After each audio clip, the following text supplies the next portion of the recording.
সান মারিনোর বিপক্ষে বাংলাদেশ ফুটবলের ইউনিভার্সাল বস ফয়সাল আহমেদ ফাহিম এমন দুর্দান্ত পারফর্ম করে দেখিয়ে দিয়েছেন তিনি আসলে ফুটবলের বেসিকটাই বোঝেন না। বাংলাদেশ যে ম্যাচের পরে ম্যাচ হারছে সেটার বড় একটা কারণ আজকে তুলে ধরবো। তো চলুন বসের অসাধারণ স্কিলগুলো দেখানো শুরু করি। ম্যাচের শুরুর দিকে পাওয়া একটা কর্নার কিক থেকে জামাল ভুঁইয়া তার কাছে পাস বাড়ান গোছানো একটা আক্রমণ করার জন্য। তার কাছে অপশন ছিল এদিকে পাস দেওয়া অথবা এদিকে বল নিয়ে ঢুকে পড়া, কিন্তু তিনি বিপক্ষ দলের ডিফেন্ডারের পায়ে বল মেরে দেন। এই হচ্ছে তার গোছানো আক্রমণ। এলোমেলো বল মারার পরেও আরো একবার তিনি বল পান, কিন্তু পাওয়ার পরে এরপরে কি করে দেখুন, হালকা একটা টাচে বলটা আউট করে দিয়ে পুরো আক্রমণ রুখে দেন। দুর্দান্ত ডিফেন্স করেন সেখানে তিনি। এরপরে বস যে খেলার রিদম নষ্ট করতে পুরোপুরি এক্সপার্ট সেটাই দেখায় চলুন। ইসা ফয়সাল চাচ্ছিলেন এখানে আক্রমণে যাবেন, তাই তার কাছে বল বাড়। পৃথিবীর যে কোনো রাইট উইঙ্গারের নর্মাল কমন সেন্সে এখানে অপেক্ষা করতে থাকা জামাল ভুঁইয়ার কাছে বলটা ফাঁস দেওয়ার কথা। যদি একটা হালকা স্ক্যানিং করা হয় এখান থেকে এখানে, এখান থেকে এখানে, এখান থেকে সুন্দর একটা আক্রমণ। কিন্তু কে করে এত ঝামেলা, তাই আমাদের বস ফাহিম পেছনে ফাঁস দিয়ে দিয়েছেন তপু বর্মনকে। তারপরে রিল্যাক্সে হেঁটে সামনে চলে গেলেন। মনে হয় যে তার মাথা থেকে একটা বোঝা নেমেছে।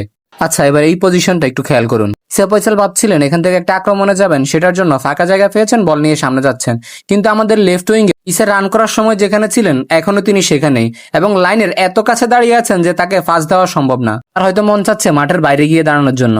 ফিল্ড থেকে আক্রমণের সময় রান মেক করা একজন লেফট উইঙ্গারের মিনিমাম কমন সেন্স। এবার দেখায় বস যে কি পরিমাণ স্লো ফুটবলার সেটার প্রমাণ। একা জায়গায় এখানে যখন তিনি বলটা রিচ করেন তখন তার আশেপাশে কোনো ফুটবলার নেই যে তার থেকে বলটা নিবে, কিন্তু তিনি এই ফাঁকা জায়গায় নর্মাল বলটা রিসিভ করতে করতে আরেকজন ডিফেন্ডার তাকে মার্ক করে ফেলেছে, ধাক্কাও দিয়ে ফেলেছে। এবার চলুন গত 2 বছর যে সে গোল করতে পারছে না সেটার কারণ দেখাই। নর্মালি যে কোনো আক্রমণ ভাগের ফুটবলার কাউন্টার অ্যাটাকের সময় যতটুকু আনমার্ক অবস্থায় থাকতে পারেন, যতটুকু ফাঁকা জায়গায় থাকতে পারেন ততটাই তার জন্য ভালো, এবং তিনি সেটাই চাইবেন। কিন্তু আমাদের বস ফাহিমকে আপনি বেশিরভাগ সময় দেখবেন মার্ক অবস্থায় থাকা এবং ডিফেন্ডারদের পিছনে পিছনে থাকা, ডিফেন্ডারদের একদম ক্লোজে থাকা। তিনি আনমার্ক থাকলেও তিনি গিয়ে নিজেই মার্ক হয়ে যান। তবু প্রথম যে গোলটা করেছে সেখানে দেখবেন ফয়সাল ফাহিম সবসময় মার্ক অবস্থায় থাকা। এই যে তার আরো একটা বড় প্রমাণ দেখাচ্ছি, দেখুন সে সবসময় আক্রমণের সময় সে ডিফেন্ডারের পেছনেই থাকেন, এবং যার কারণে তিনি কখনোই বল রিচ করতে পারেন না। লেফট উইং ছেড়ে দলের বিপদে হঠাৎ করেই বস ডিফেন্সে নেমে আসেন দলকে বাঁচাতে। ও ওকে মার্ক করার ট্রাই করছে, ও ওকে মার্ক করার ট্রাই করছে, একে মার্ক করার ট্রাই করছে, এই প্লেয়ারকে মার্ক করার ট্রাই করছে, কিন্তু সে কার উদ্দেশ্য করে এখানে দৌড়াচ্ছে সেটাই আমি বুঝলাম না। আচ্ছা যাক, বস তো ডিফেন্ডার নয়, এসেছেন ডিফেন্স করতে, সেটাই আমাদের জন্য অনেক। তো বল ক্লিয়ার করার পরে বস এখানে আবার বলটা একা পেয়ে যান। এখানেই দেখুন তার আশেপাশে 14 সীমানায় কোনো ফুটবলার নেই বিপক্ষ দলের, কিন্তু যখন তিনি সামনে আগাবেন তখন কি করে দেখুন। জিনিসগুলো একটা ম্যাচের কতটুকু রিদম নষ্ট করে আপনি কল্পনাও করতে পারবেন না। এটাকে ফুটবল বলে না। পিছন থেকে দৌড়ে আসা বিপক্ষ দলের ফুটবলারের পায়ে পাস দিয়ে দিয়েছেন, তিনি মোটামুটি বিপদ মুক্ত হয়েছে। দলের বিপদ দেখে বস হঠাৎ করেই ডিফেন্সে নেমে এসেছেন, আবার বিপক্ষ দলের ফুটবলারকে বলছেন যে আমাকে বল দিচ্ছ না কেন। তবে এখানে তিনি ডিফেন্স করতে নেমে এসে কোন ধরনের ডিফেন্স করছেন তিনিই ভালো জানেন। তার পাশে রাইট উইঙ্গার পুরোপুরি আনমার্ক। তিনি কোথায় দাঁড়িয়ে থাকেন আর কেন দাঁড়িয়ে থাকেন হয়তো তিনিই ভালো জানেন, কারণ কয়টা দায়িত্ব তিনি সামলাবেন একসাথে, আক্রমণ ভাগ ডিফেন্স। তবে এখানে তিনি একা দাঁড়িয়ে কি ডিফেন্স করছেন আর কাকে মার্ক করে দাঁড়িয়ে আছেন তিনিই ভালো জানেন। এরকম ফুটবলার যখন আপনার দলে খেলবে তখন আপনার টিম হয়ে যাবে 10 জনের। এবার চলুন বসের দূরদর্শিতা দেখাই। এখান থেকে সে দুজন ফুটবলারকে মার্ক করছেন, আর মাথা নেড়ে দুজনকে দেখছেন এবং বোঝাচ্ছেন যে তিনি দুজনকে মার্ক করে রেখেছেন। আর বসের দুর্দান্ত এক আক্রমণের টেকনিক দেখাই চলুন। তিনি একদম রানিং অবস্থায় একদম ফাঁকা জায়গায় একা বল পেয়েছেন, হয়তো সবাই ভেবেছেন তিনি আক্রমণে যাবেন, তো তিনি এখানে আক্রমণে না গিয়ে হঠাৎ করে নিজেকে মেসি ভেবে পিছনের ফুটবলারকে একটু ডিবলিং দেখালেন। যাই হোক, এবার বসের সেরা একটা লং থ্রু বস থেকে আক্রমণ দেখি। এখানে বল একা পেয়ে বস নিজেকে ক্যাবিন ডিব্রুয়নে ভেবে বিপক্ষ দলের গোলকিপারের কাছে লম্বা করে বল ফাঁস বাড়িয়ে দেন। বসের এই দুর্দান্ত পায়ের কারুকাজ দেখে বাংলাদেশি ফুটবল সমর্থকরা সবাই মুগ্ধ। বস যে আনমার্ক থাকলেও নিজে ইচ্ছা করে মার্ক হয়ে যান সেটার একটা প্রমাণ দেখায় আপনাকে।